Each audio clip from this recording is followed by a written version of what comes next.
algumas perguntas que eu ouço bastante, questionamento de o que aconteceu comigo no passado, o tipo de trauma que eu sofri tem a ver com o grau que eu tenho do quadro borderline?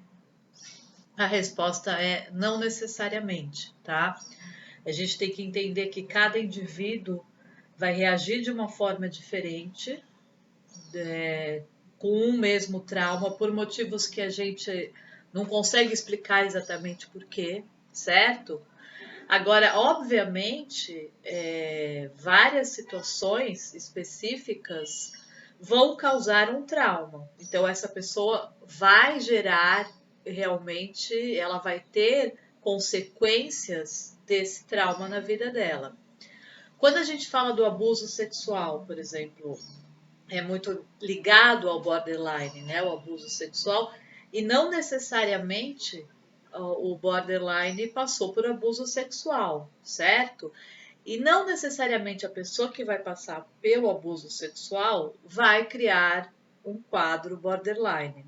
Então, isso depende muito do tipo de família que essa pessoa está, se esse abuso ele foi feito repetidamente dentro do núcleo familiar, se é uma pessoa conhecida, não é, ou se foi feito fora e ela teve um acolhimento e um apoio familiar, certo? Então, tem diversos fatores que vão influenciar um trauma, ok?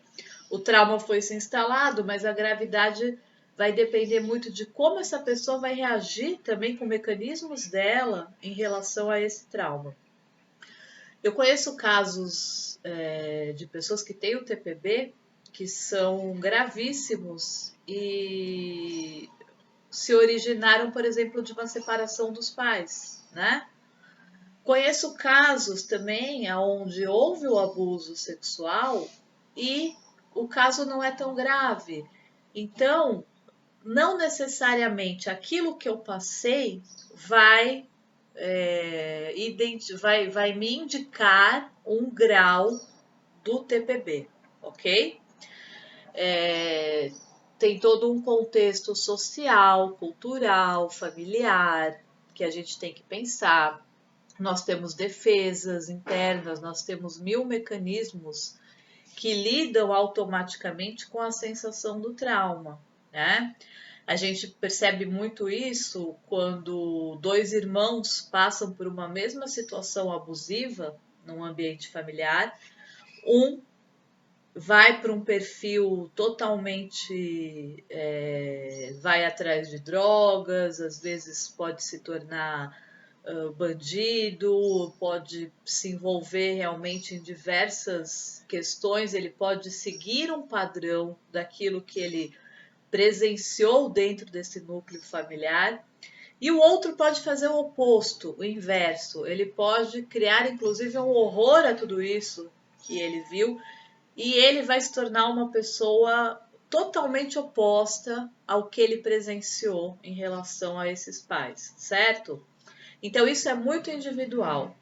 Agora, obviamente, nós temos graus de TPB, né? Nós temos traços dessa personalidade, que a gente já comentou várias vezes aqui, que é essas características do transtorno de personalidade, mas são características, então isso não envolve um quadro mais grave, e nós temos aí graus realmente, onde de 0 a 10 a gente pode falar que tem pessoas que têm um grau 10, que aí você percebe pelo nível de auto-boicote, a forma como esse auto-boicote é feita realmente, de uma forma muito agressiva, né?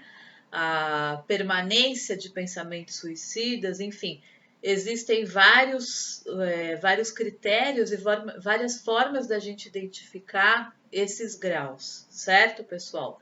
Mas o que eu passei tem a ver, sim, com o transtorno, mas não necessariamente tem a ver com o grau do transtorno, ok? Um beijo, até o próximo.